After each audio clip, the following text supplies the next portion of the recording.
suck it up. To endure something painful, unpleasant, or otherwise dissatisfactory. To deal with or recover from some hardship or stress. Suck it up, man. Something painful.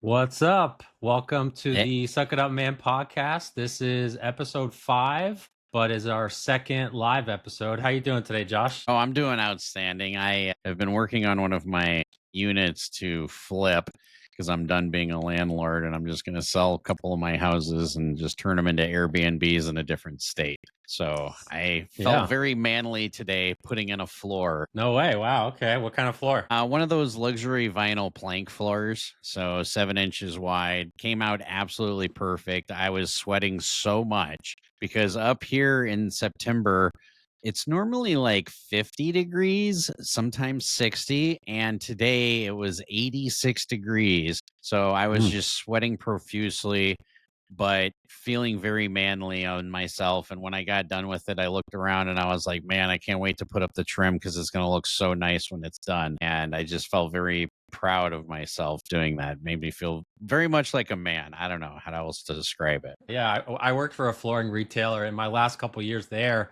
that luxury vinyl plank was the #1 seller just because it's really the most indestructible. It's waterproof, not super difficult to install. So that's pretty cool. Speaking of manly, look at that shirt, man. I love it. What do we got? A little flamingo action going on? Yeah, there's a story behind this shirt. My mom buys my dad shirts all the time. And this is actually really nice material. And my dad didn't like it because it doesn't have a front pocket and you have to wear a collared shirt when you go golfing. So I went golfing with my dad yesterday, and this is the best one to swing a club in because it's very loose fitting, so it's very comfortable. So yeah, there's a little story. Plus, it's short sleeved, and I figured I would show off the tattoo that I talked about that I was getting. It's a little scabby, if you will, but it was funny because my wife and I were walking through the grocery store and she was behind me and she just kept giggling. She was like, "Oh my God, that's so funny. Her hair's on fire." So it was pretty funny to see that because when you walk behind me, you see it. And again, it's symbolic in the fact that it's on the back of my arm, like it's something that's behind me. So yeah, I figured I'd Have show you had off any that. comments on it? Has anyone commented? Yeah, I've had a couple people who are like, I absolutely love your tattoos. I had a couple people talk about my Fago Rock and Rye tattoo here, which represents my brother. And then I've got my my peacock and an eagle, which represents my mom and dad. And then the unicorn on the top, which represents my wife. And then, of course, I've got the Chicago bean tattoo on my wrist, which is what most of my viewers from our channel, your channel and my channel have seen. That represents my kid's name because her nickname is Bean. So yeah, I still got my forearm to go for my sleeve. My wife did ask me, she goes, "What are you going to get around your elbow?" And I'm like, nothing, because I heard that's like one of the most painful spots to get a tattoo on is your elbow. Yeah, I can imagine that's a super sensitive area. That's pretty cool. Yeah, I don't personally have any tattoos. I don't think I will, but if I ever do, I guess I'll have to pick your brain a little bit, and because it seems like most people that get tattoos, similar to you, they have some kind of meaning behind them. They're paying homage. We to could some do kind like of family. 100,000 likes or subscribes challenge tattoo, and then you get like 100K tattooed like somewhere on your body. Yeah. What do you think about that? I'll have to talk to the wife about that. I don't know how she would feel if I got a tattoo, but hey, if it helps us get some more subscribers quicker, we'll see. It's important.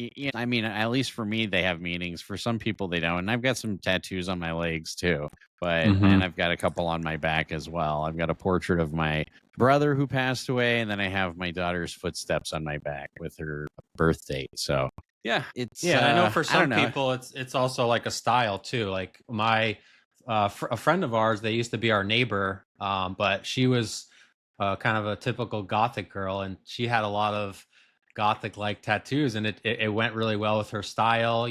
For Halloween, it would help her costume having these tattoos pretty much all over her body. To each their own. I mean, I like I said, I don't have tattoos, but it's pretty cool in my opinion. Yeah, and I would say all of my tattoos have importance and have value and have meaning in each different way. Like I wouldn't say one tattoo's favored over another.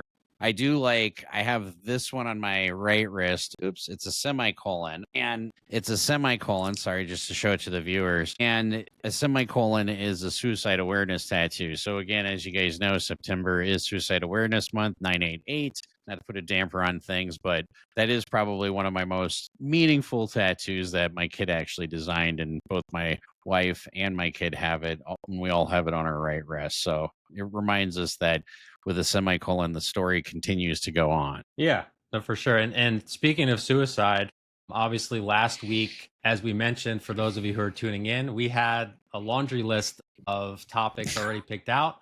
But obviously, the tragic assassination of Charlie Kirk happened, and it was just too big a news essentially for us not to talk about. And really, since then, it's been about a week now. There's been a number of people who have given their opinion on the situation and have been fired as a result. And I know you had a pretty strong opinion on that. You know, people getting fired for these. Yeah, absolutely. And here's one of the things that I will say, that for those people who posted the celebration of Charlie Kirk, even though I think that you might be foolish in doing that, and even though I completely disagree with you doing that, I also am a firm believer in freedom of speech. My ex-father-in-law used to say it best, is people have the freedom to say the dumbest shit possible and to be as idiotic in public as they want to be. And I will always fight for that freedom, regardless. If somebody wants to say something that's I disagree with, and it's important that people understand freedom of speech needs to offend people in some instances in order to remain free. Like, it's not something that you have to agree with. Like, I don't agree with that at all. I think it's terrible, but I also think that if you do that on social media and you lose your job, your employer has a right to fire you just as right, you know? So you kind of get what you get there. And it's one of those things where if you do have an employer and you're not sure if you can get fired for posting something political, then you should probably just err on the side of not doing it. And not only that, but posting the celebration of somebody's death is pretty fucked up, in my opinion. Like, it's just immoral. There's a celebration of death in any sense of the word, unless they already have like a terminal illness. It just doesn't make any logical or rational sense. And that's all I'm going to say about that at that point. Yeah, and it's something I guess I have to get used to when we were doing the poker vlog, and we're still doing that as well. But the worst thing that somebody would comment on a video would be like, "Oh, you suck at poker. Like, what are you doing? Like, get a real job, this, that, and the other." But obviously, as you're going to go broke soon, blah, blah, blah, right? Yeah, go on. Yeah, but as we're talking about more sensitive issues, like politics and suicide and all these other things, I mentioned to you last night that someone on our TikTok short basically took a still shot of Charlie Kirk, and it was pretty much him slunched over and blood gushing out. And the guy basically said, "Good riddance, like, you got what you asked for." And another person commented that this is absolutely disgusting. And I told you that I didn't like it, but I guess as you talk about these more sensitive topics, you are going to have like a wider range of opinions. I don't like it, and I don't think you should be, applauding someone getting shot, a 31-year-old guy who has a couple young kids, newly married, whether you believe in his political views or not. But it is, I guess, your opinion if that's what you feel. Well, and going back to last episode, you said, I don't want to go deep. And I think after seeing some of the comments and posts about the Charlie Kirk incident, I think, the viewers want us to go a little bit deeper. So we're just going to dig a little deeper, baby. And that's okay. Sometimes you got to do that. You watch all those, I don't know if you watch those Disney movies, but all those funny songs, they have really good, genuine messages to people, like in The Princess and the Frog. You got to dig a little deeper, baby. And sometimes you got to do that. And I think in our society right now, we really have to dig a little deeper and say, all right, guys, let's stop the fucking killing talk. Let's stop with political assassinations are okay. Like, let's stop with this hateful rhetoric and everybody just calm the fuck down and smoke a doob and chill. Mm-hmm. Yeah. I don't know. We just need to have a little bit more faith in each other and just believe that I understand your beliefs are different than mine, but you want the general good just as much as I do. Yeah. I saw something online. It was from Bernie Sanders, and it was actually probably one of the best clips I saw. Bernie Sanders was saying that that's why, and I'm paraphrasing, but he said that's why, the United States of America is the best country, because this is a country where you can openly talk about your opinion and you're not going to have, I guess, repercussions for it. I mean, granted, some of these people did lose their jobs, but as you were saying, I mean, you have to be cognizant of the fact that every one of these companies that people work for, it's a business, right? I mean, the guy, I think his name was Matthew Dowd. I didn't know who he was, but I guess he was an analyst on MSNBC, which is obviously a left-leaning program.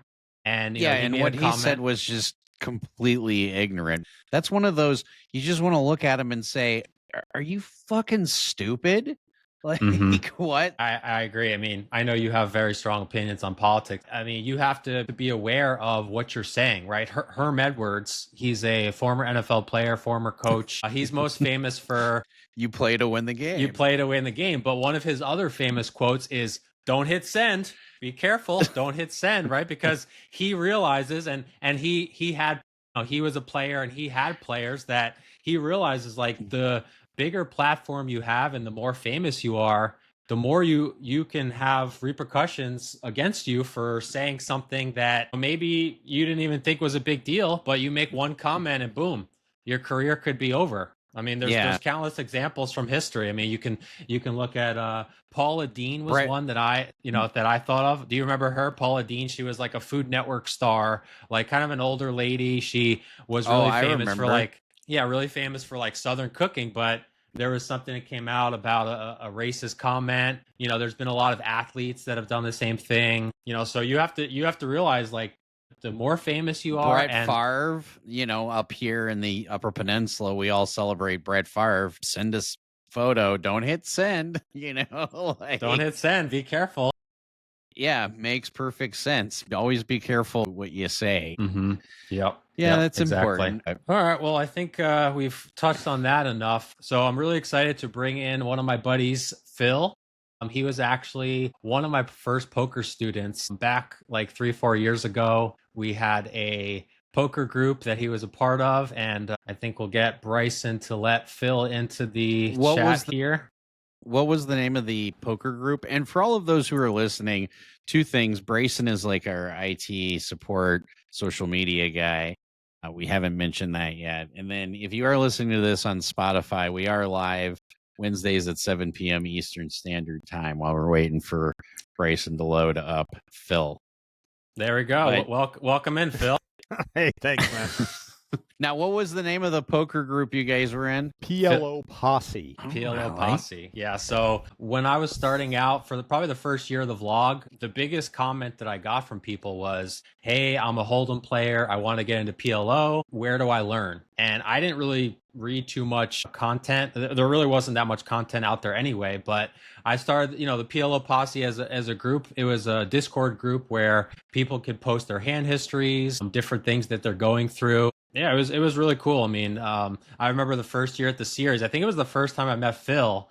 Correct me if I'm wrong, Phil, but we had about 6 or 7 of us who played the $600 PLO tournament. And Josh, or anyone who's watching knows, when you're in that Paris ballroom, I mean, there's thousands upon thousands of people, and it's not the easiest to pick somebody out. But Phil, in homage to his father, he was wearing this bright yellow hoodie that had 300-pound canary, which was your father's truck. Was it his rig's name? Yeah, his CB handle's name when he drove a truck. Yeah. Okay, got it. Yeah, so it was super easy. It actually reminded me, Josh, of this past year. Josh was wearing his tie-dye hat that he's wearing now, and I can look across the whole room and like, yep, he's over there, table 127, same kind of thing. So I think that was the first time that Phil and I met, and really good time that series. Oh yeah, I had a blast because hey, I cashed, so I was happy. Hey, anytime you cash, that's a win. Yep, definitely. Took me 3 bullets, but we won't go there.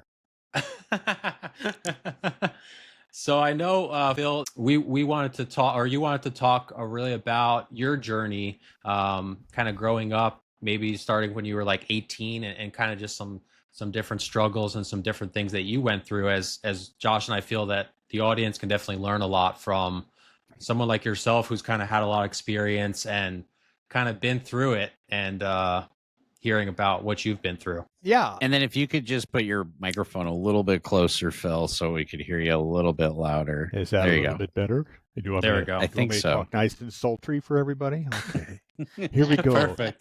Thanks for the dulcet tones of Phil White. This is great. So, yeah, this came off a short that I think you guys had put up originally. And I guess it was something that Wayne had seen and didn't necessarily understand or, know a ton about my background, right? Because we'd known each other for 4 or 5 years, but never had gone back. I have a son who's early 20s now.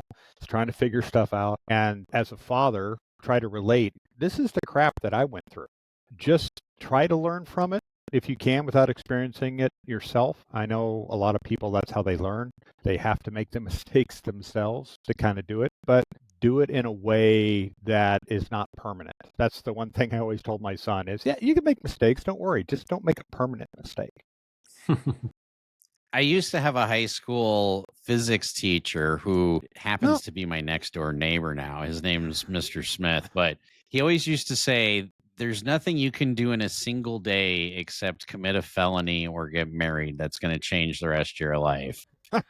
So he always said anything you do in a single day really doesn't have that big of an impact unless you commit a felony or get married. So it just made me think of that while you were saying that. So no, go completely. on. Sorry. I get it, Josh. There's one other thing I can think of, but I know I've got some, you've got some when it comes to kids.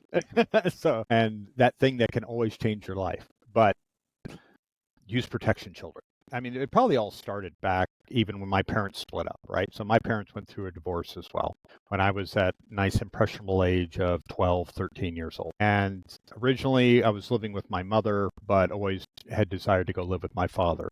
Probably one of the main reasons was he let me get away with a lot more stuff than my mother did. Completely makes different. sense being self-interested, Yeah, completely. Well, especially as a kid. So I ended up going to go live with him, and we had a really good life. He had a really good job and all of those things. But eventually he ended up losing his job. So that started to put things, for us in a rough way. Ended up, I graduated high school early because I was bored to tears. And so I wanted to graduate after junior year, but I ended up going directly into work at a gas station across the street because I had no car. We were living unemployment check to unemployment check at that time. And that led me to developing friendships that were not the people I should really be hanging out with, and eventually led to homelessness and addiction and all of those kinds of things for a number of years. The funny thing was I always had a job. I don't know how the heck I did that at that age, but I was always making minimum wage somewhere. And that really put me behind the 8 ball a lot because all of my peers were going off to college, probably where I could have been or should have been if things were different. Now, for reference, what year-ish was this? 1984, 1985. Okay. So gotcha. I'm 59, and then I've got a Gen Z son, right? This was before social media, before all of that. And I think that was just to follow that. It was when it came to social things during that time and with these friends that weren't the best friends and all of that, it's completely different than it is today, right? Oh, absolutely. Everybody is interacting in a way where you don't even see their face and you may not even know who they are. And I think you guys being content creators deal with that a heck of a lot more than, just myself. But back then, if you said something, you had to own up to it. Because you said something about Joe eventually is going to come up in your face and you're going to have to deal with it, like right now. Mm-hmm. And with that kind of group, sometimes it just led to black eyes and bloody lips and all of that kind of stuff too. So today it's So you're different. saying with social media, it has less of a direct negative impact on the person who says something ignorant? Yes, because it's not a physical attack, right? Sure. And they can hide behind their keyboard. Now, as we've learned, you can do that on social media nowadays, like with Charlie Kirk, and end up getting yourself fired, right? So it's definitely a different dynamic between myself growing up and what everybody's having to deal with now. And imagine being a vlogger. There's a ton of keyboard warriors out there. I never imagined how many experts in Pot Limit Omaha there was until I started vlogging PLO Professor, and all of a sudden 10,000 people who knew everything about Pot Limit Omaha there was to know finally came out of the woodworks. Like they were just waiting for me to start a vlog. Okay. And I even had like one guy recently go through like every hand, and he's like, this was wrong, this was this, and I'm like, everything's situational, but okay. Oh no, it's just like all the starting quarterbacks that are watching Monday Night Football. Basically what I was saying was life sucked for me for a long time, for a number of years. Now, when you say you were homeless, were you living on other people's couches? Were you homeless, like living in a cardboard box? Yeah, so luckily I never had to live on the street, but I did live in a car that was a 1974 Mustang II, and then I upgraded to a 1976 Celica GT that was more rust than anything else. But bigger than that Ford, yeah. Yeah, exactly. And a bit of couch surfing. And luckily, met a gentleman that let me stay in his camper that sat in his driveway for a year. And so, some people say, well, that isn't really homeless. Yeah, I'm not in a tent. That is very true. But I was also always employed. You're in a camper. That's not that far from a tent.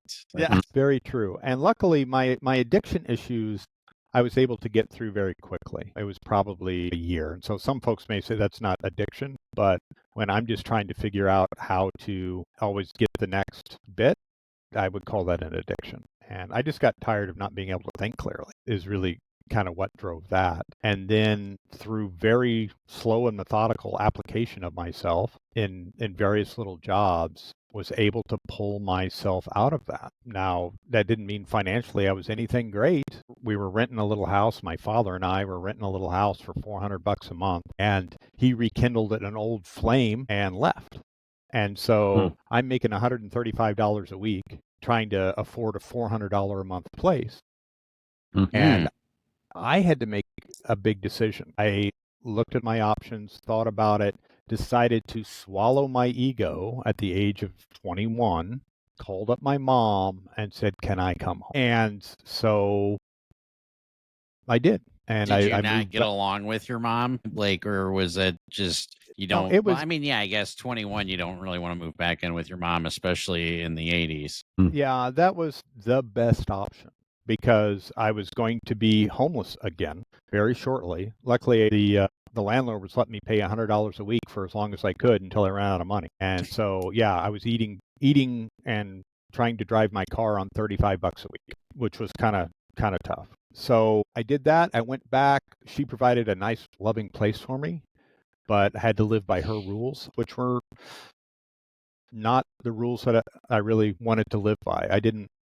I was an independent person by then. But I was able to continue to work, get a little better job, make $5 an hour instead of $3.35 an hour, save up enough money to start college. It also got me out of my mother's house, so day in and day out, and being able to go to college. So, hey, everything's going great. Everything's good. Then I rekindled my old high school girlfriend romance. And things went off the rails again. I thought we were going to end up getting married. Right. I thought we had rekindled it. We started dating each other for a year or so, and she didn't, just to put it blankly.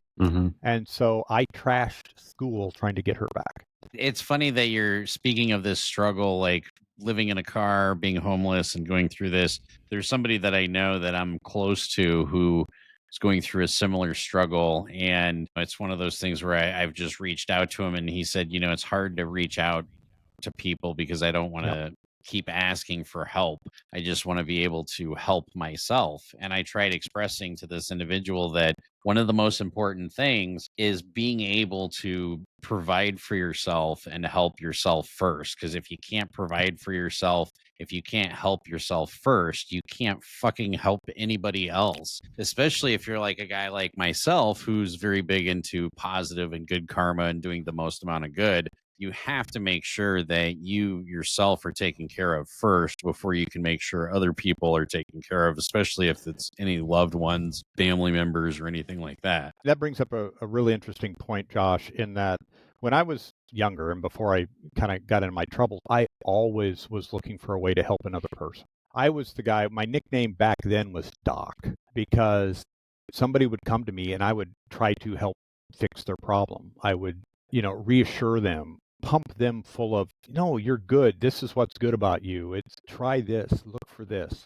But then I wouldn't do it for myself, right? Well, it's funny. Some of the most loving people and broke people I've met are the same. They're loving and they're broke. And it took me a long time to have that financial mindset switch. And probably going through a divorce helped. But it was one of the things, like one of the first things I had a discussion with my current wife is I told her, I said, you have to understand that I'm never going to be in debt again. I'm going to be taken care of financially, whether it's me and you or just me, whatever. But she understood that from the word go. You have to take care of yourself before you can take care of others. So yeah. Especially financially. On this topic and part of it, so I ended up, basically failing out of school the first time. And I came to kind of another decision point, right? This is about 3 years after my first one. Okay, Mom, can I come back? What the heck am I going to do? And so I made the decision, which I had always at one point thought, if I ever run out of options, I'm going to join the military. So that's what I did. And because of my experimentation in my early teens, I wanted to go Air Force. I thought, hey, that'd be cool, work on airplanes, and do all that kind of stuff.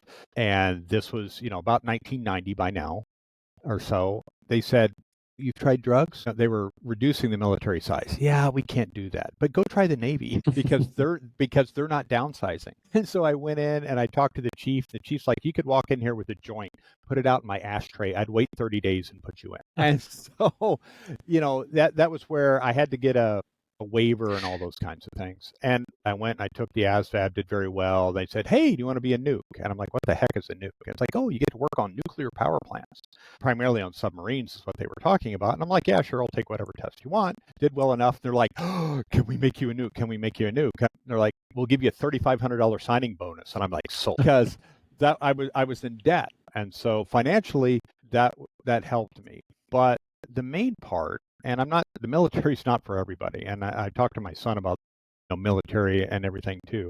It was the right choice for me because it allowed me to focus on me. And it made me develop some integrity and accountability that probably really wasn't there, especially for the next 3 or 4 years. That became important. I became extremely comfortable with myself. I knew what I liked. I knew what I wanted to do.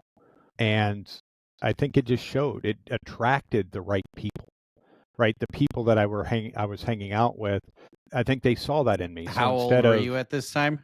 I joined at the age of 24. Okay. And this is about 27, 28. All right, when, 3 or 4 years. And how long were you contracted to serve? 6 years. Okay. 6 years. So I got out when I was 30. But I became very comfortable with myself and very confident in myself.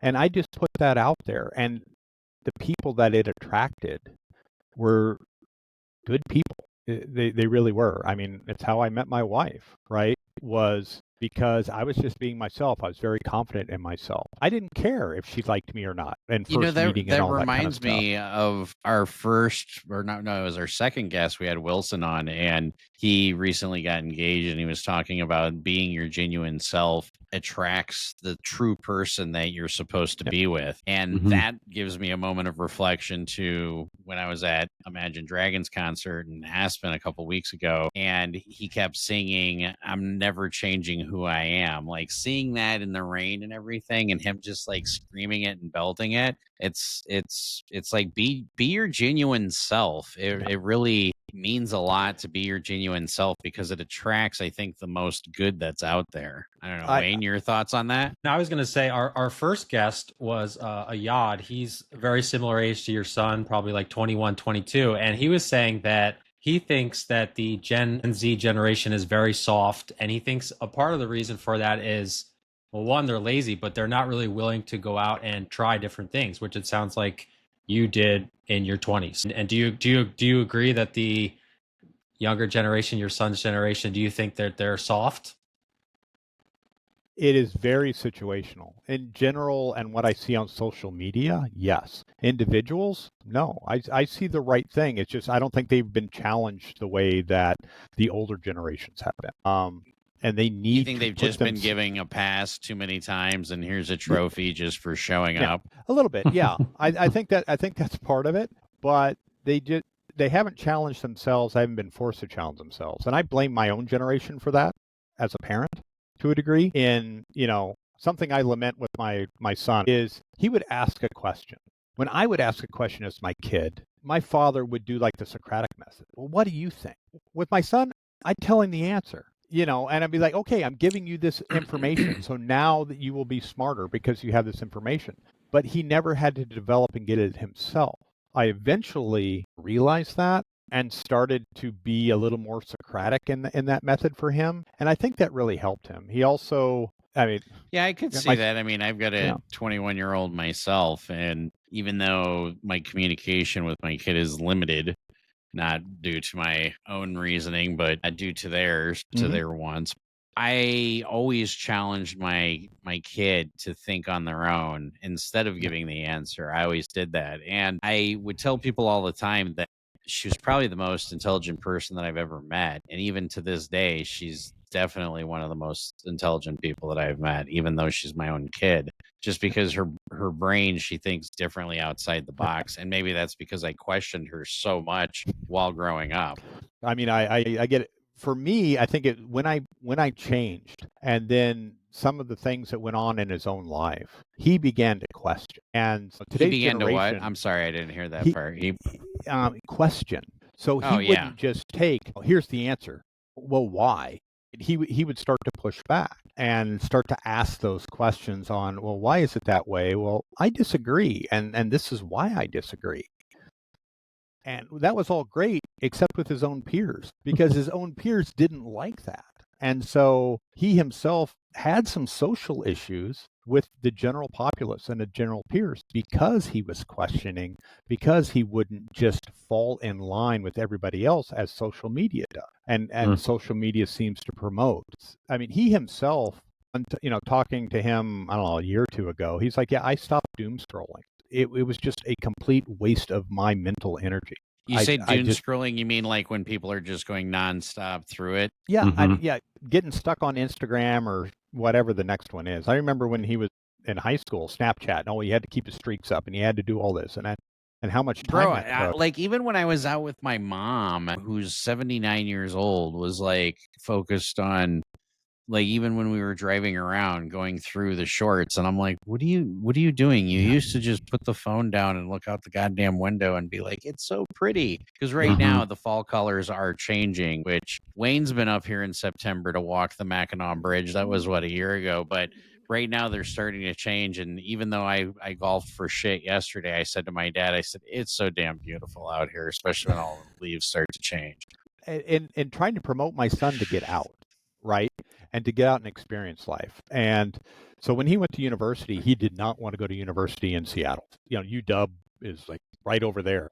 And he's like, no, he wanted to go to LA. UW is UW, University of Wisconsin? Washington. Or Washington. Okay. Yeah. And so he wanted to go to LA. And so he went to a university there, found the people that he could hang with. He still had peer issues. He doesn't put up with drama. He's just tired of it. Well, I'm proud of him for that. Do I agree with everything he believes? Oh, hell no. We're still two different generations. But if he's come up with something, I respect that he's thought about it. And I also believe that as he gets older, things won't be as black and white, right? We all learned, definitely things turned grayer as we got older. And it's and I think that's the one thing, like the differences between 20-something-year-olds right now, 40-year-olds, like how do we go about bridging the divide or the gap and move forward? That's like one of those things that I struggle with, because you hear sometimes some of the young people who are so used to cancel culture, they're like, no, we just stop listening to everything you have to say, even if it's mildly reasonable. And you're like, Really? Well, And I also go one further down and I start worrying about maybe AI is going to jump in and be like, hey, this is what we've deemed as moral. And since I'm AI, now that's boom, the rule of law. But that's probably like 30 years from well, no, not 30. It's going to hit a heck of a lot faster. So, well, AI will, but I mean, when we start allowing AI to be our judges of morality and ethics, I think that's probably 25 to 30 years from now. Of course, yeah, I'm just guessing from the hip. yeah, I'll probably be dead by then. So, okay. Right? You're like, I don't really give a shit about that. Okay, You know, you're I'm like, done. that sounds like a you and Wayne problem might have to. I mean, you know, if we're lucky enough, if we get that old, we'll have to worry about that, right? Hey, we just designed the first chips and the 385 stuff, and then you guys took it from there. I mean, that was what my Right. generation. We got you started, and then we just handed it off. Here you go. And then now there's like AI. It's like, oh crap. Okay, I'm trying to do a big circle here. My confidence and all of that was an amazing thing because it kind of allowed me to get through the trauma that I had with the girlfriend, right? And to be able to heal. And that's really a major thing, and that I've learned as I get older and older, is having the trauma but then being able to heal. I don't know how the young people necessarily heal right now. So what kind of steps did you take to heal? And for anybody who's listening or watching, what kind of steps would you recommend to people that are listening or watching? Like what would you say to somebody? Yeah, find somebody to talk to. That's important. Find somebody that really you can trust, right? And that takes time. That isn't, there's the therapist that you can pay and you can trust them. But then there's also your best friend, or maybe not your somebody here. Here's one of the things I was going to say that I heard recently on Joe Rogan's podcast of talking about mushrooms and depression, especially with veterans and whatnot, and how also particularly with addiction, that people who were allowing these people to take mushrooms for the first time had a reduction in their addiction by 86%, which normally a addiction clinic even has about a 10% success rate. And I think it was just like Governor Abbott or something from Texas just approved some kind of a drug that's basically a little bit mushroom based, but having that confidence and then something like that, dealing with addiction and things of that nature. I don't know. It's go on with your son. Sorry, I was just mentioning a couple things in there. I mean, I don't know. I don't know enough about that, but the main point is acknowledge that you've gone through something,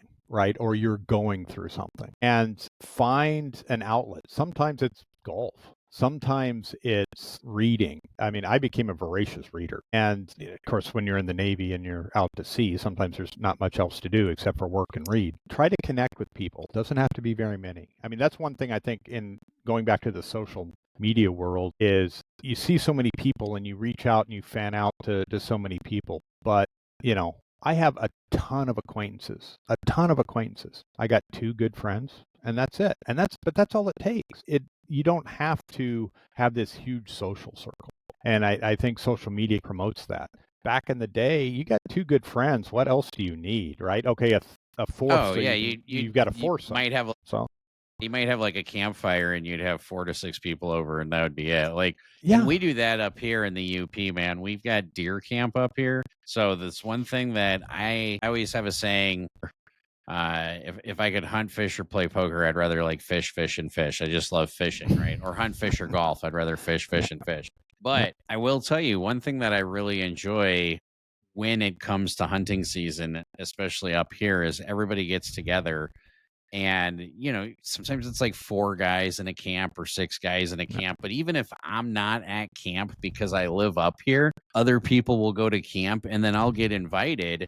And even if I don't hunt, I can just go to camp and hang out with the guys for a few minutes and then just have a few beers, have a doobie, talk about some stuff, maybe play some pool, take some crazy photos and just have that bonding experience. Yeah. And I think that's something that is missing a lot in today's society in particular, especially at bigger cities and stuff like that. It's like, let's just do it online. Yeah. The biggest thing I've learned, and this goes into the rest of my life, communication is what it's all about.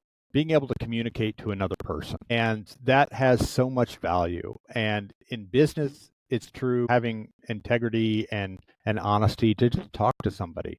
Hey, if something comes up and you screwed up, get out there and talk to them. Don't try and hide behind anything. Don't try and hide behind a series of emails. Oh, I think I even told the story about my kid when I told her to order pizza, and she was super anxious about ordering pizza. She was like, I don't know if I want to order pizza. Can't we just text them? And I'm like, what the hell? Just have some confidence, get over it. You know, you're going to have to deal with some things every once in a while. Suck it up, man. I mean, of course, I was saying that to my daughter, but that's all right.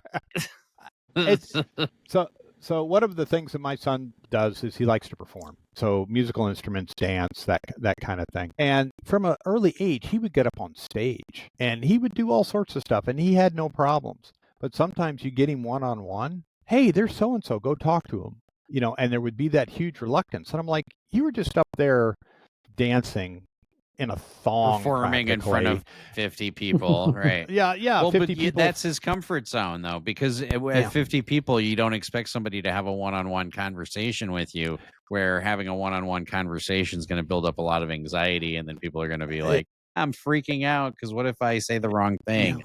Yeah, and it's usually somebody he admires, right? And I think that's what the key is. If it's just somebody, he is great. He's always been great with older people. So he was always around my peers, my wife's peers, his grandparents' peers. And so he can have an intelligent conversation at the age of 5. I mean, that's just the kind of kid he is because he wasn't used to talking to his peers. But well, my advice to him would be kind of what we talked about earlier in the podcast, which is there's nothing you're going to do in a single day that's going to change the rest of your life except commit a felony or get married. That's so funny that we talked about that before we had you on, and now we've had you on, and that's kind of the theme is, hey, guess what, kids? Unless you're getting married or committing a felony, there's nothing that you're going to do in a single day that's going to fuck up the rest of your life.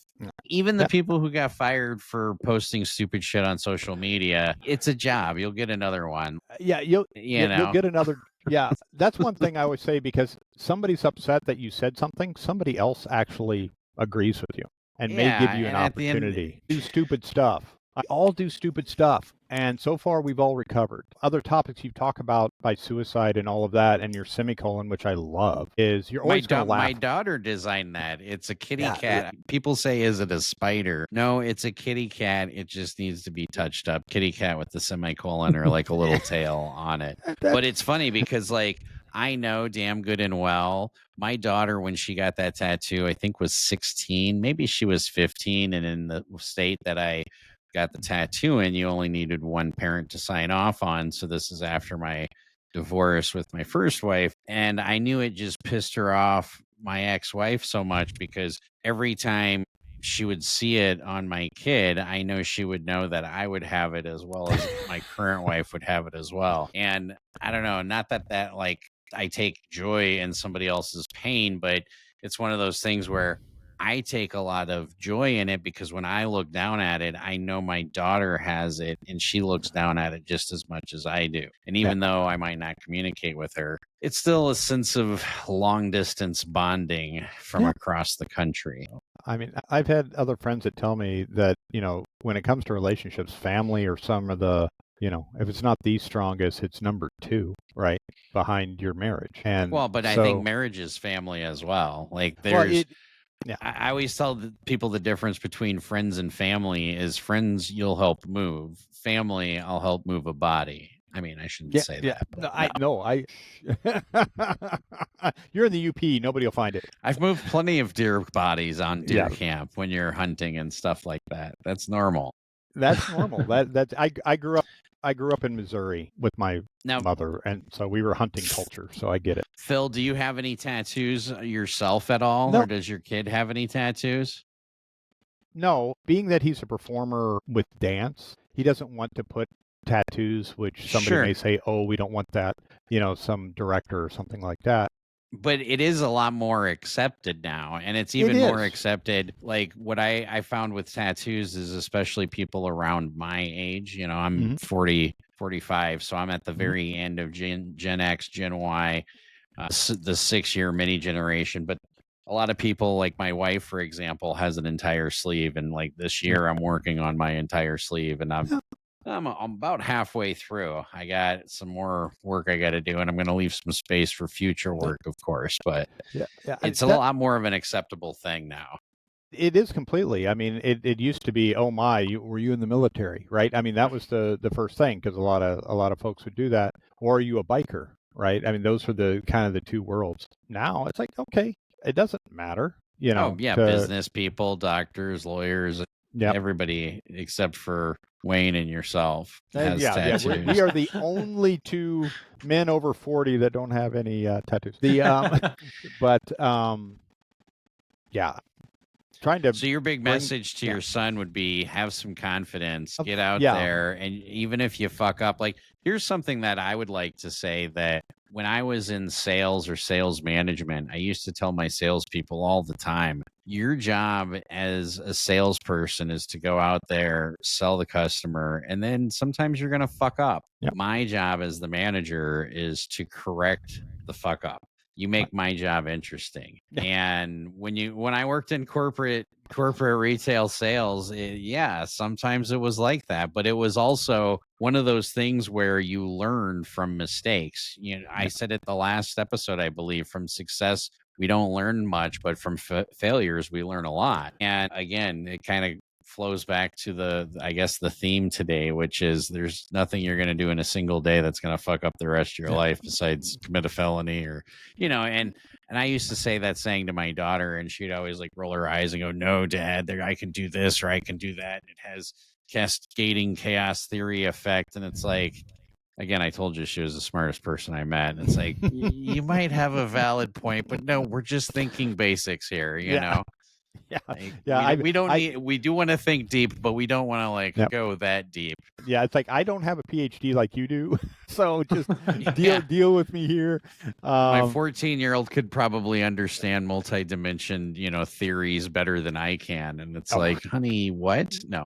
Yeah, excuse me? Huh? Where? Yeah, I think I love it that our children become smarter than we are. Right? That's actually, it's optimistically terrifying, is what it is. Yeah. Yeah, that's true. I'm just trying not to completely destroy the world when we hand it over to them. But I'll destroy my little corner, but I'm not trying to do the rest. Well, I tell you what, you drive across the country a couple of times. Like, I've driven from the UP of Michigan to Sacramento. I've driven from San Diego to the UP of Michigan. And then I've driven from Florida all the way up. And you start realizing, holy shit, the United States is huge, and there's a ton of resources here. Like, we do have huge cities, but there's plenty of space. That's for sure. Yeah. I mean, I got it. Montana. That's, I mean, you could put the entire U.S. inside of Montana. Right. Well, I don't know about that, but I mean, of open space. Yeah. I know a lot of people from Texas always say, how many states can you fit in Texas? And then people from Alaska say, how many Texases can you fit in Alaska? I know those are things. And I'm like, why do you guys care? Like, what? I'm like, no, there's 50 states currently. Might be more soon coming, but currently, well, with all the shit that's going on with Canada right now, I don't know if you guys watch the news. They're all having referendums and votings, and like there's 5 different provinces that are thinking about joining the United States and all this other shit. And it's not even being covered on the media very much. Like, it's being covered on the Canadian news, but it's not being covered on the American news, which is kind of, I don't know, impressing or disheartening. I'm not really sure what to think of it, but it's the weird food thought of the day for me. Yeah, I've got I follow a vlogger who's out of British Columbia, and yeah, he hasn't touched on that one yet. So that'll be a very interesting thing that I'm sure would be coming soon. There's like 3 or 4 guys on YouTube and whatnot for specifically Canadian politics and what's going on with Saskatchewan and everything in the West. It's right. If you live in Washington State, it's all to your north. There's like 5 provinces to the north of Washington, and they are, I believe they're on referendums or they're on voting ballots, like coming up in actual elections to secede from Canada. That's what's been going on lately. Like, I keep up with it because I live in the UP of Michigan, so we get more fucking snow than most of Canada because it's right off of Lake Superior. So the fact that it's like 86 degrees on September 16th or 17th is just unheard of. And I'll take it. Don't get me wrong, but I know it's going to be like 20 below in November. Like when it's this warm in September, I know the snow is it's like Game of Thrones, you know, winter is coming. Like when I remember watching that show and being in the UP, you crack up because September comes around. Like once Memorial Day hits, you start thinking, holy shit, I got to get my snowblower oil changed and checked up. If I have snowmobiles, I got to do all this stuff. I got to start winterizing the deck. And you would say winter is coming. You would always say that even before Game of Thrones came out. So when Game of Thrones came out and they said winter is coming, it was like, is the author from the Upper Peninsula of Michigan? But no. It's our theme up here, though. Like that's part of the reason why I'm working so damn hard to get this house done is because I need to get it done before winter gets here. And even though some of the viewers and listeners might be like, it's September, Josh, what the hell's wrong with you? No, winter here, when you did Halloween, you would usually do it with a snowsuit around your Halloween outfit, or your Halloween outfit would have to be built around a snowsuit because you would usually have your first snowfall between October 29th and October 31st. If you're from my generation, you would just have the Casper, the friendly ghost mask, right, with the rubber band, and then you'd be in your snowsuit. That's all it would be. Oh, yeah.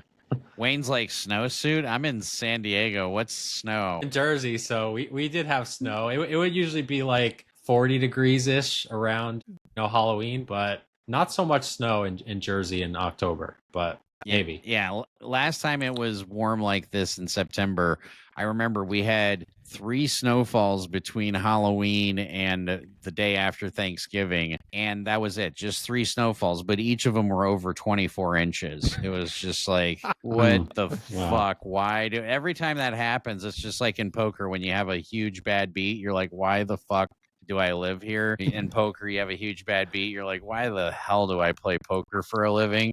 And those are we're gluttons for punishment. Maybe we just enjoy it. Like when we get dumped on 2 feet of snow, so much that the snowblower, you have to move it back and forth like 2 to 3 times to get the snow because there's just so much snow there. You go, why the fuck do I live here? and that's why I'm working on this house, so I can sell the damn thing and have a winter house so I can live in Kentucky or Florida, so I don't have to put up with 24 inches of snow at a fucking time. Yeah. Sorry, I love the UP. It's beautiful. Literally the most beautiful place when it comes to fall colors, legit. But when it comes to winter, it's great for about a week. Yeah. Okay, I'm done. All right, Christmas. Yay, white Christmas. Okay. Can it be April now? No, I get you.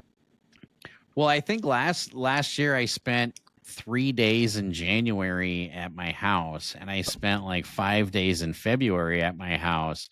And I looked at my wife and I said, I think it's time we get a winter home. And even now, like we're going to be going to Bali in Japan, and that's from Thanksgiving to like, I don't know, December 18th or something like that. But it's like we plan a lot of long trips during the winter time on purpose. Like I think we're even going down to Nashville in January as well. So we try to do as much traveling outside of the UP in the winter and inside the UP in the summertime, which is the best time, summer and fall. We try staying here as much as we can. When you're in Japan, wave at my son. He'll be there too. So sweet. Yeah. Is he performing over there? No, he's taking, well, yes, but not professionally. He's taking a gap year. So he just finished university, and we said, okay, a gap year. And he wanted to spend 6 months in Japan because he did a semester abroad there. And he met the dance world over there. And so they do perform, but it isn't like with a professional company yet. So he's taking his time off before he does that, and he's just wanting to have some fun. So, well, hell yeah, there's nothing wrong with that. Oh, and we actually had talked to, I think it was Ayad on our first episode about that, where a lot of guys their age in their 20s are like looking to have fun versus, date and wind down, which is completely understand. Yeah. A suggestion to the folks in your 20s, go do it. right? Before responsibilities hit, just go do it. And if it doesn't matter what that it is, if it's travel, if that's your thing, if it's, to go live expat for a while, if it's to go live in a mountain somewhere, just try it. Because especially before kids, because once you have kids, you lose a lot of your freedom because you have a lot of responsibility that comes with that. Yeah, it is. It's about responsibility because you and your wife can go do stuff together, right? And then you're kind of still being kids before you actually have children. And that's why I say use protection, because to me, that's the one thing along with your other. Don't commit a felony, don't get married. Oh yeah, don't have a kid before you're ready. If you do, love it, enjoy it, and figure it out. Because I guess that's where it's like, it isn't completely life altering, because that'll become the most important thing for you. But before that happens, go enjoy life. Go do stuff you're never going to be able to do before. So, or do after. Wayne and I watch a podcaster by the name of Diary of a CEO. I'm so bad with names because I can't remember his name, but I respect Steven. And Wayne never watched Steven's podcast until the very end, until a couple of weeks ago. And now I watch it till the very end every single time. Do you watch it till the very end, Wayne? I'm just curious. I'm going to put you on the spot here. I know we're live, but he has that really cool thing where he'll ask the previous guest to leave a question for the next guest, and not knowing who the next guest is. So that's really cool. Yeah, Diary of a CEO. I think he's really the one one channel out there that has really covered a lot of these men's issues these last couple years, and he's done a good job of just kind of shining a light on some of these things that previously you never even heard about. So really, really great podcast out there for anyone looking to learn. I was thinking we should start implementing that in our podcast. I guess I should have talked to you about this before going live, but I mean, I like it. Just fire away. And of course, now I'm putting Philip on the spot because now he's like, what the hell? I need to come up with a question, but we're not quite there yet. But now you know that's coming down the pipeline. Okay. I'm looking at my Wayne notes here. Oh, there we go. Things that he said, hey, these are different topics that we might cover. And so it's like, all right. Let me see if I can find a question that relates to one of these. You should have gotten your Josh notes, which is good fucking luck. It's just gonna. You don't know what the hell you're talking about. What's the topic? I'm not sure, but my physics teacher lives next door. Yeah, and he said, "No, that's." Well, I mean, it's a funny thing though, because what's really funny is we bought the house, and then I had to take my whole house and strip it down to the studs, trusses, and joists. And speaking of feeling manly and whatnot, and literally studs, trusses, and joists, and I rebuilt the whole damn thing from the ground up. And right after we bought it, before we remodeled it, because we had to put like $80,000 or $90,000 into it, the neighbor came over and said, "Hey, I want to buy your house." And I looked at him and I said, "Wait a second, aren't you Mr. Smith?" And he goes, "Josh?" And I said, "Yeah." And it was so funny because it was like, here's my old high school physics teacher, who's now my next door neighbor. So I still have a great relationship with him. But yeah, no, again, that saying from high school, which I guess ties into what you say to kids in school. Yeah. Does stick with people for the rest of their lives. Like he said, there's nothing you're going to do in a single day except commit a felony and get married that's really going to change the rest of your life, Yeah. I guess have a kid would be another one, but yeah. Mm-hmm. So I thought of a question here, but we'll see, because the person may not be able to answer it. So, but but that's the point of it, is it has to give deep, or not, it doesn't have to give deep thought. It could be playful, but it will give deep thought, as we don't know who the hell the next guest is going to be. And neither do you. So so mine is how did you develop confidence? Wait, how did you develop what? Confidence. I like that. Yeah, because I could answer the question, but for myself and the value of that, and that's what I'm trying to instill in my son, kind of how we talked about it, right? And talking about that generation is, I think, usually people suffer from overconfidence or they don't have enough, and most of it is they don't have enough, I think. Well, and I think Wayne and I talked about that earlier, about developing confidence. We did that through hearing a lot of no's in sales, right, Wayne? Yeah, I mean, you like you said, or you learn a lot more from the negative responses you get in sales. And yeah, I mean, I was super green, and I took a sales job. It was in the Bronx in New York City, right by Yankee Stadium. Probably one of the most overpitched places on the entire planet, because you have every form of public transportation coming there. And my boss sent me there because I was really good at building relationships with people, but I wasn't good at what he called taking control. And when you say that, it kind of sounds very negative, but it's really just you're kind of just taking the lead. You're pushing the interaction along the way. So that's really how I developed. So what do you recommend to your son, Phil? Like, when you want him to develop confidence, like, what is your recommendation? Well, my recommendation is just go do it. Realize that they're just a person. Because where his lack of confidence is if he sees somebody that he admires. I'll give an example. They were at a I don't want to say it's a convention, but a gathering, and there was a musician there that he really admired. And he was shy about just going and talking to them, right? And then, just to reinforce it, the guy was a bit of an ass. And so, and it was a rough day, because he didn't get the support he had hoped. He was getting a lot of support because he had taken one of his instruments and was playing for people, and people are like, "Oh, you're doing really great. Hey, this is good." And then he went to the guy, and he kind of just, sit, and pushed him away. It was great for him to learn it, but it's still like, go do it. You're going to get people like that are asses, but that's not you. That's them. Don't worry about it, because he knows that he can perform. So remember that when you're going to go talk to somebody, and you don't know, maybe the guy was having a bad day, right? You don't know. But and if he's listening right now, or if any of our listeners are listening, for example, somebody that I'm really close to, Cam Amen, has been struggling a lot lately, and I know he just auditioned for The Voice and things like that, and he was on American Idol and all sorts of shit. But I was even talking to him today about his struggles, and it doesn't matter where you're at. Like, he started busking. I think at one point it's humbling, but it makes you understand that it's a necessary building block in the development of a person to have that kind of confidence.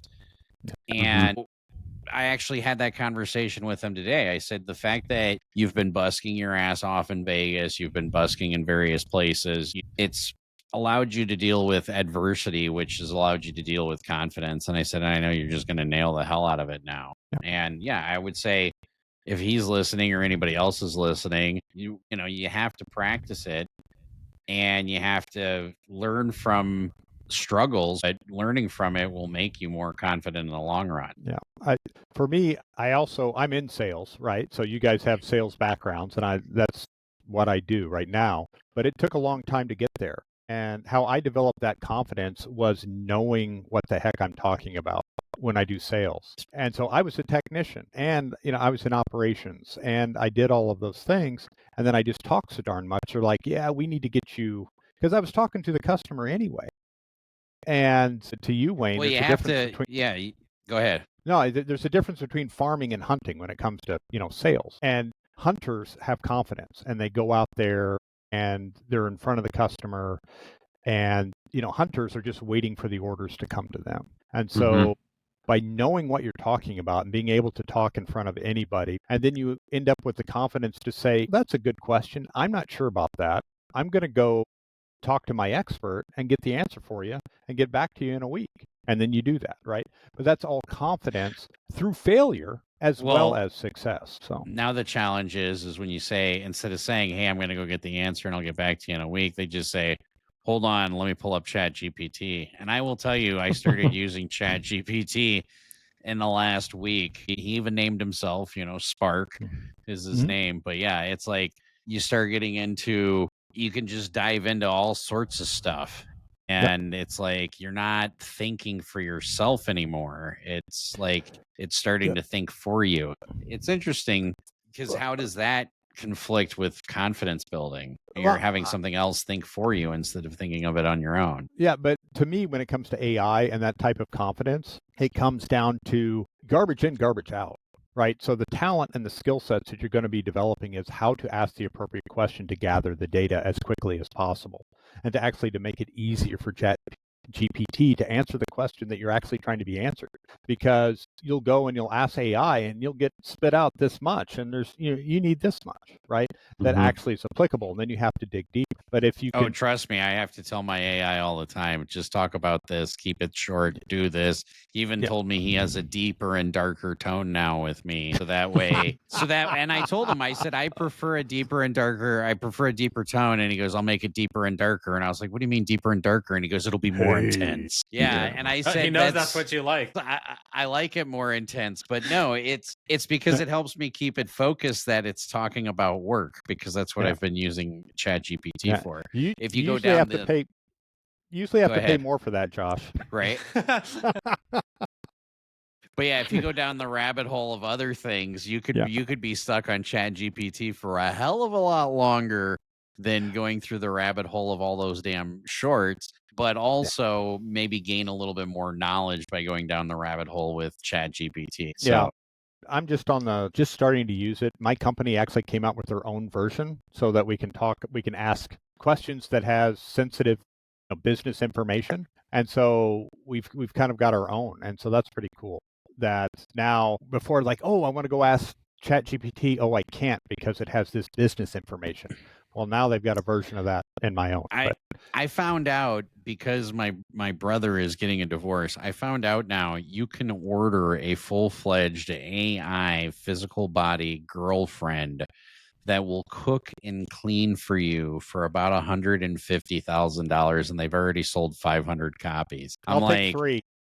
Yeah, I mean, I don't know if I would take 3, but it's funny because I keep having the conversation with my wife. I'm like, if we can order like a house spot for $12,000 by the end of the year, I think that's a pretty good value. And she's always just like, no, we're never going to have AI that, is that strong in our house, because they could, I guess, eliminate the human race overnight is her fear. But I can certainly respect that opinion. You watch too many Will Smith movies. I think. Yeah, iRobot or something. Well, but hey, that's why I love her, though. You know what I mean? Yeah. I would rather appreciate that, even though it sounds a little, I don't know, more out there. I do live in the UP of Michigan, and we have chickens and 10 acres, and a creek on our property. So that way, and this was something that I thought about earlier this week. My, moments of where my brain goes is I was thinking, I've never really been like a doomsday prepper. But now that I'm in my 40s, I'm like, am I like a doomsday prepper now? And it's funny because doing real estate, I actually sold a property that was like a doomsday prepper, had an underground bunker, had like solar panels, raised garden beds on 50 acres in the middle of nowhere for a lot of money. And person who I think initially had it was in their mid 40s. And I'm like, maybe it's just a stage where you do get to where you're in your mid 40s and you're like, wow, our world is really fucked up. Maybe I do need a doomsday prepping thing. I don't know. Am I just way out there, Wayne? What do you think? No, I definitely agree. There are so many fields, especially male-dominated fields, that are being taken over by AI, and it's got to be like one of the most confusing times, especially to be like your son's age, Phil. I mean, granted, he's in a kind of a AI-proof field, with performing arts.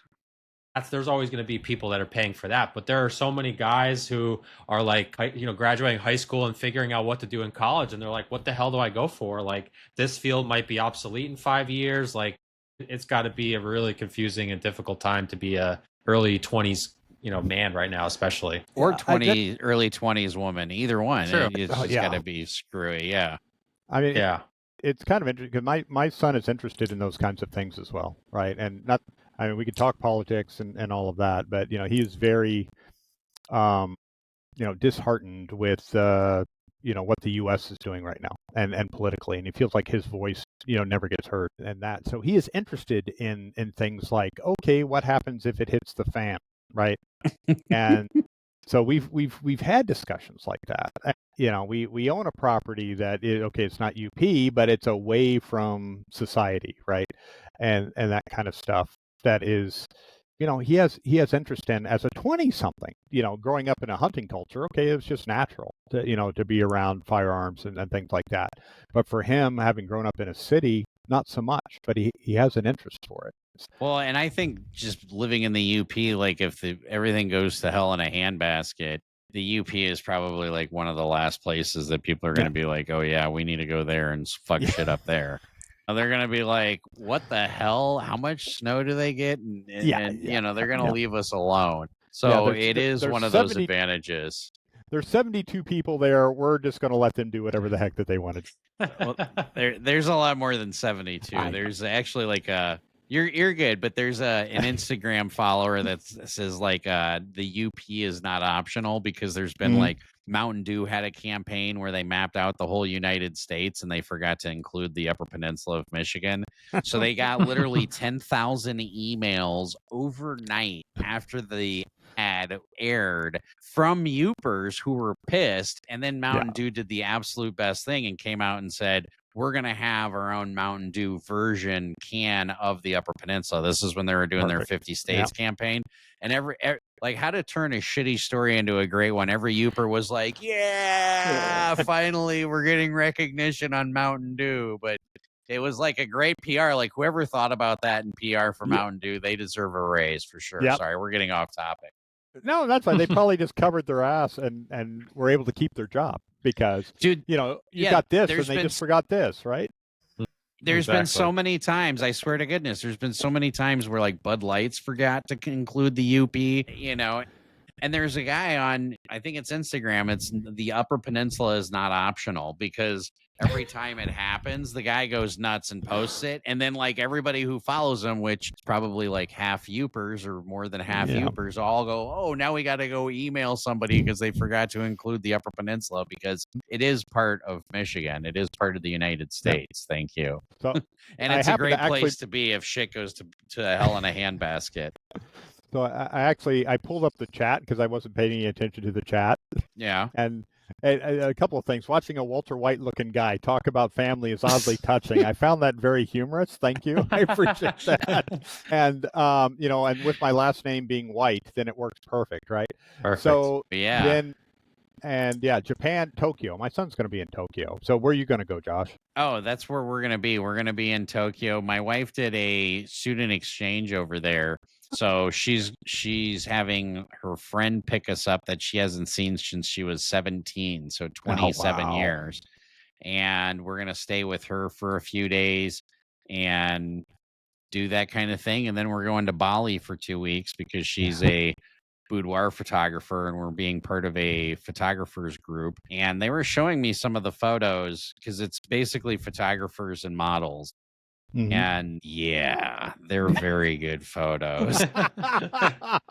And they're in the most beautiful parts of the world too, like black sand beaches. And then you're just like this. I mean, they're absolutely drop dead gorgeous. And the photos are amazing too. So I'm looking forward to it. And the nice thing about having a wife as a photographer, especially since she's a boudoir photographer, she's seen it all. She's seen people completely naked, taking photos, stuff like that. So she can have some appreciation, even if her husband's like, yeah, those photos, wow, that chick looked amazing in that photo. She can be like, oh yeah. Yeah. So no, that's recognizing beauty is not limited to, you know, to anything. I can recognize. It ties in with our theme of our episode, which is confidence, and it recognizes the confidence of my current wife, understanding that I can appreciate beauty, but I'm going to be there. No, that's perfect because there's beauty inside and there's beauty outside. And for a man, confidence is definitely a beautiful thing and an attractive thing. So, and I try to tell my son that, and you know, in his dating and such, I think that's what has drawn women to him. I mean, it helps that he's 6'5" and has a dancer's body, but he also has confidence. He should be doing plenty well in the dating department, I'm sure, if he's 6'5" and has a dancer's body. Yeah. Especially if he goes to Asia. I mean, 6'5" is like 7'3" in Asia. Yeah. Yep. That's his world, right? And so he's, you know, part Asian. My wife is half. He speaks 4 languages, all Asian. I mean, and English. Wow. Right? So English, Japanese, Mandarin, and Thai. Thai was the one that he was bilingual growing up. Kind of taking a left turn at Albuquerque. I believe so. I think he likes that. He likes the traditional mindset. often that are in Asia. And I think being a tall, white-looking boy who can then speak the language very well, I think. He should start a YouTube or TikTok channel where he's just standing there while they're talking to him, and then he just responds to them. Those always get really good views. Yeah. Zhao Mai or Zhao Mai. Yeah. I was gonna mention him. He's the most famous one. Yeah. He is just super impressive, regular looking white guy that then being a polyglot would be a very cool thing. I want him to take that confidence that he has with his own self-image and body and then be able to take that into communication with other people. And I think he does with people that he admires, because that seems to be where it's tough. I get that, but I lost my starstruck thing whenever. I don't care. I got in an elevator with Ted Turner and had a conversation with him, if anybody remembers who Ted Turner was. Right, here's one of the richest guys ever, and I happen to step into an elevator, and it's like, hey, how you doing? And just had a 30-second conversation with him while we were on the elevator, and then left. And I'm like, hey, that was pretty cool. Well, that's one of those things that I love about poker is anytime somebody wants to play poker, it levels the playing field, because regardless of their celebrity status, they have to get on the damn poker table. Mm-hmm. So your question to our next guest, how did you develop confidence? And I love the question. And I think that's going to be a great question, considering it's where our whole theme of our episode is, if you will. Yeah. So we appreciate you joining us, Philip. And anything else you wanna add before we boot you out here and then wrap it all up? No, I mean, I'm amazed that you've had me on here for over an hour, and I greatly appreciate it. Absolutely. There'll be another episode sometime for the next 30 years of my life.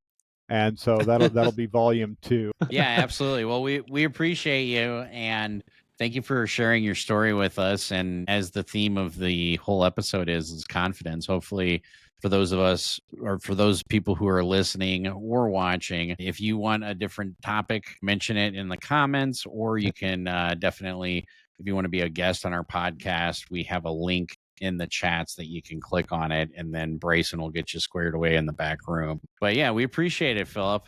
Thank you so much, pleasure. Brother. Thanks, Phil. I'm sure we'll talk to you. I'm sure we'll talk to you again. Yep. I think I talk a little bit. I try not to run over Josh, and I apologize for that. No, you're good. You're good, brother. We appreciate it. Makes my brother. job Peace. easy when I have Phil and Josh on there. I mean, I don't even have to say anything. See you, All right, Phil. guys. All right. Yeah, so that was a good conversation with Phil there. Yeah, you were doing a lot more listening than chatting, which is okay, because sometimes it's important for us as men to listen. And it reminds me, I'm going to tell a quick story. I was working on this house that I'm working on, and my mom was helping me. And she, every 5 or 10 minutes, I've got the music list blaring or a different podcast blaring or whatever. She's like, Josh, what about this? Josh, what are you going to do with this? Josh, what are you going to do with this? And then all of a sudden, she's walking up to me with the phone in her hand, and it's my dad, and I just bit his head off. But it was one of those things where sometimes listening is just more important, because every time she was asking me stuff, I just wasn't saying anything, because I was just like, I'm working. I'm trying to focus here. But what I really should have been doing is listening to what my mom was saying was, hey, I'm out here helping you. You need to at least pay attention to me a little bit more than what you're doing. But I didn't realize that until probably like 3 minutes ago. So I'll have to. Empathetic listening is what they call it. And I learned that from my sales job, where I was the guy in the office that pretty much had to go and chat with the person that had a rough day, because it was a straight commission job, right? So, hey, Jason was my boss. He'd say, hey, Wayne, go talk to Billy over there. He rolled a donut, which rolling a donut means he didn't close any accounts. So he made $0, which he lost money because, travel expenses, subway, all these different things. I literally had to go, and that was my job in the office. I had to go talk to Billy and whoever else had a tough day. And it's same as in poker, right? A lot of your students and a lot of my students, a lot of times they're just telling you, hey, I had this bad beat story. And obviously playing PLO, we've heard every bad beat story possible, but sometimes people just need to vent. And that's what a lot of people did in the sales office. And I was just there kind of listening the whole time, just kind of nodding and saying, yep. Well, yep, and it's one of those things, just like in poker or in sales, as long as it's something that you have that you can control, it's understandable. So, for example, I had a student the other day who had like ace, 9-8, double suited with spades, and the board's, 10-6-4. He gets it all in against a set of fours and loses. And there was, of course, 2 spades on the flop. And he's like, how could I have played that any differently? And I'm like, you couldn't have. Like, you had overpair, gut shot straight, not flush draw. I'm never folding the hand. So just like in sales, there's going to be times in sales or in dating or in life where it really doesn't matter what you do. The outcome is not going to be your desired outcome. But as you told me, Wayne, life is 10% of what happens to you and 90% of how you react to it. I love how that ties into this episode. Yeah. And I think really, if you take the lesson that Phil recommended to everyone, I really think your 20s are meant to go out and explore and travel and meet different people, because all those different experiences are really going to build your character for later on in life. Hopefully you develop conversation skills that will help you meet the person that you eventually want to spend the rest of your life with. And I think that seems to be the biggest thing that Gen Z is not doing. Now, I will give them credit. I think Gen Z, where they got it right, is they're not just saying, hey, you get a job with a company, you work for 40 years, you retire, and then you travel. Like, it seems like there are some people that are saying, like, no, I'm not so much worried about my money later on, but I'm worried about it now. But I think just putting yourself out there in as many situations as possible. I used to have a sales coach. He would say, in sales and in life, you just want to throw as much shit at the wall as possible and see what sticks, right? Well, yeah, that's true, but I do have a little bit of a counter argument. Of course, as you know, I was married when I was 18 versus just living the life of whatever, traveling and making a lot of mistakes. Now, I will tell you, making a lot of mistakes is obviously important for maturing as a young adult, but I had this discussion with a good friend of mine back, this was probably like 10 years ago, about how the guy at the factory who's been working the factory job for 20 years really hasn't experienced much of life because they've had the same life 20 years in a row. And his counter argument was, no, because you don't know what it's like to work at a factory for 20 years in a row. Like, you don't have that exact experience. So I wouldn't necessarily say, like, if you're in your 20s, go fuck off and have fun. But even though I think that's not a bad idea, but it's certainly not going to fit for everybody. Like, some people, if they do run into the love of their life and they're like, screw it, I just need to start a life with this person at this time, then that might be what's best for them. But I think it's important that whatever you do it with confidence, whether it's I'm going to have great experiences in my early 20s, or I'm going to have a family, or work on my relationship, or work on whatever the case may be. Having confidence really helps you win overall. And it goes back to one of our first guests, Aid, and goes back to my golfing story.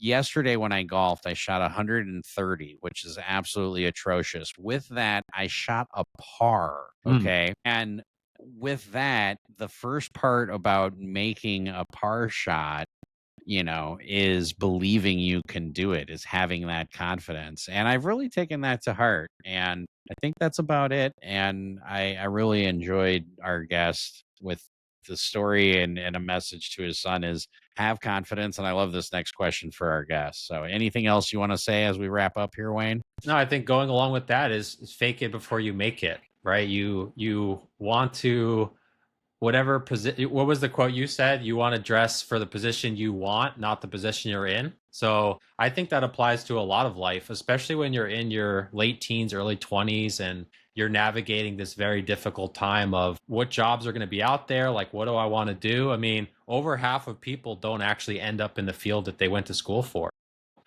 Really, life is just about putting your best foot forward and reacting positively. Like, you said, the quote that I say all the time, life is 10% what happens to you and 90% how you react to it.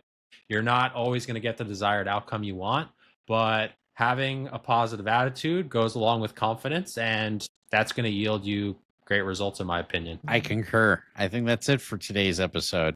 Peace, everybody. If you do want to be on our episode or on our show, we have an email down below. If you want us to pick a specific topic to talk about, the email is down below. Thank you, guys. All right. Take care, guys. See you next time. All right. Peace.